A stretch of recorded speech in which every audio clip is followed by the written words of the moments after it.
Hello everyone, my name is Sydney Porba. This is my presentation for our Health Science 345 class. My program is Healthier Times 3. I'm going to go into what this stands for in the presentation and what the goals of this program are and what I hope the results will be. So let's get started. So Healthier Times 3 can be broken down into what the name means.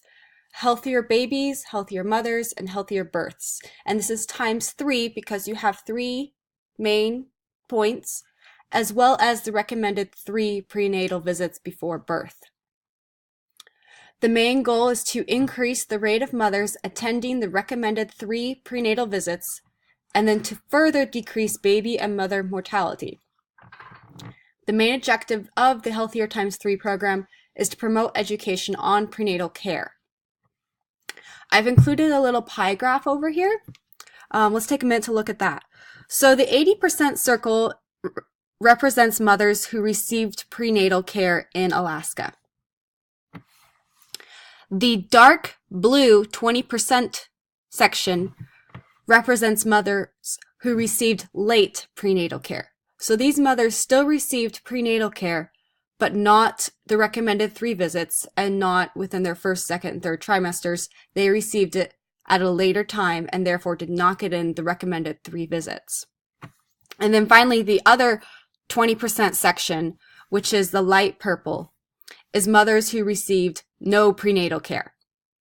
So the goal of this program is to increase the amount of mothers who received prenatal care early on and got in those 3 recommended visits. And in order to do that, education of prenatal care needs to be promoted.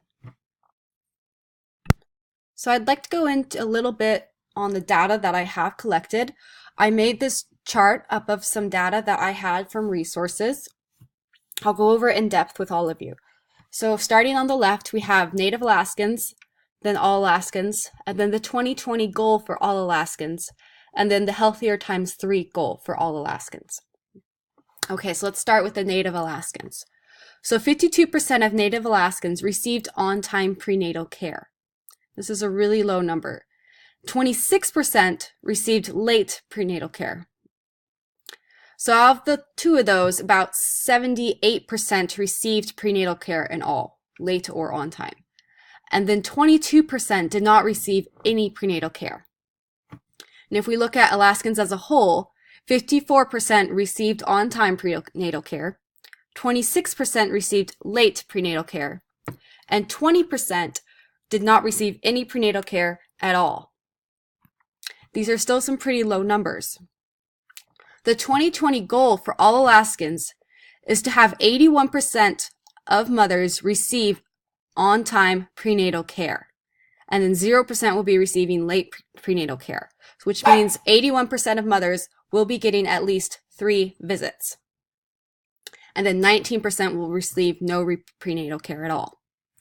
The Healthier Times 3 goal is that 90% of mothers in Alaska will receive on-time prenatal care, 0% will receive late prenatal care, and 10% will not receive prenatal care.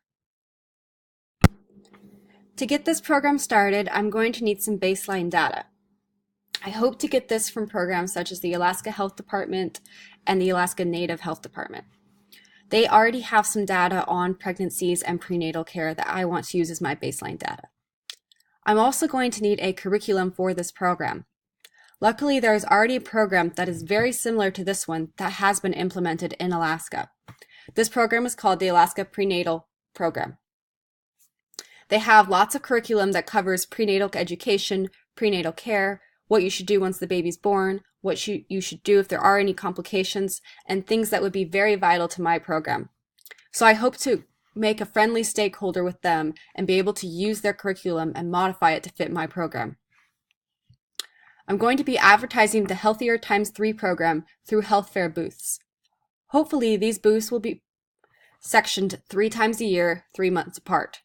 The goal of this is that you will hit the prenatal visits so that you get the education when you need it.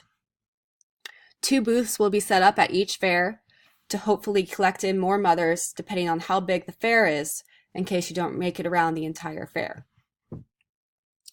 I will also have an advisory board, and we will conduct meetings at least once a month. This advisory board will look at how the program is moving forward, if we have the collected data that we need, if we have everything to push it into action, and then once the program has been completed, looking at that post data and analyzing it, and then sending it off to an evaluator for further evaluation. I have both some short-term and some long-term anticipated results for this program. To go over the short-term first, we're hoping to see an increase in prenatal education to about 85%. We're hoping to see an increase in prenatal visit education to about 90%, and this was went over in the beginning. And we're also hoping to see an increase in availability of prenatal information twofold. A lot of mothers are unaware that the recommended number of visits is 3. They're also unaware of birth complications and what could go wrong if these visits aren't attended. So if we can increase this education, hopefully the other 2 short-term goals will increase as well. One long-term goal that this program has is to increase the rate in prenatal visits by 10%. Currently, the Healthy 2020 goal for this is 80%, and we are almost there. However, we want to increase this goal by 10% and make it 90%. That way, only 10% of mothers will not be receiving prenatal care. Okay, so I want to dive into my budget and timeline a little bit. I'm going to go over the budget first. I've actually attached it here so that you can see it. I thought that would be a better reference instead of just me talking and giving you bullet points.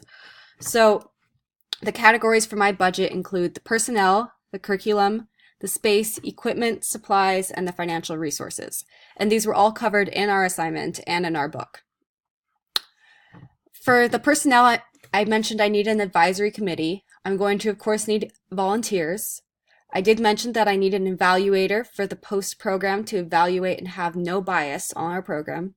I'm also going to be looking at ADHSS for some baseline data, as well as Alaska Prenatal for some curriculum. I don't expect any of these to have any cost for me, except for the evaluator, because I will need to hire someone to do an unbiased program evaluation. For the curriculum, I plan to educate my population using prenatal education downloaded from the web, as well as giving out pamphlets. However, I also want to bring in some curriculum from Alaska Prenatal. They already have a program stabilized in Alaska, and I hope I can make a friendly stakeholder with them and use some of their curriculum for my program. If possible, I also want to promote my program through social media, such as Facebook videos, Instagram videos, or YouTube. The prenatal education that's available on the web is not going to cost me anything. It's free to anyone. The pamphlets will cost me some money. I'm assuming they'll cost me about $400. I'm going to have those made and printed. Alaska Prenatal will hopefully not cost me anything. Their information is also available on the web. And then the social media could cost me a small amount of money if I decide to promote my videos across the web. For the space, I'm going to have a Healthy Fair booth membership. I do attend 4 fairs, and we're going to have at least 2 booths at each fair. So I assume this would cost me about $800. For my equipment, I'm going to need computers, copy machines, tables and chairs, as well as some logoware. I thought that would be nice to give away.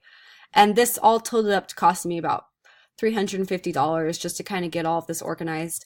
I didn't have a cost for the computers because these are very expensive. I assumed I would ask people to use their personal computers to keep this cost low. Some supplies, I'm going to need some basic office supplies, of course, and then I'm also going to use SurveyMonkey to conduct some pre and post-op surveys just to see how my program was doing. SurveyMonkey is free, so that won't cost me anything, and basic office supplies will just cost me a small amount of money.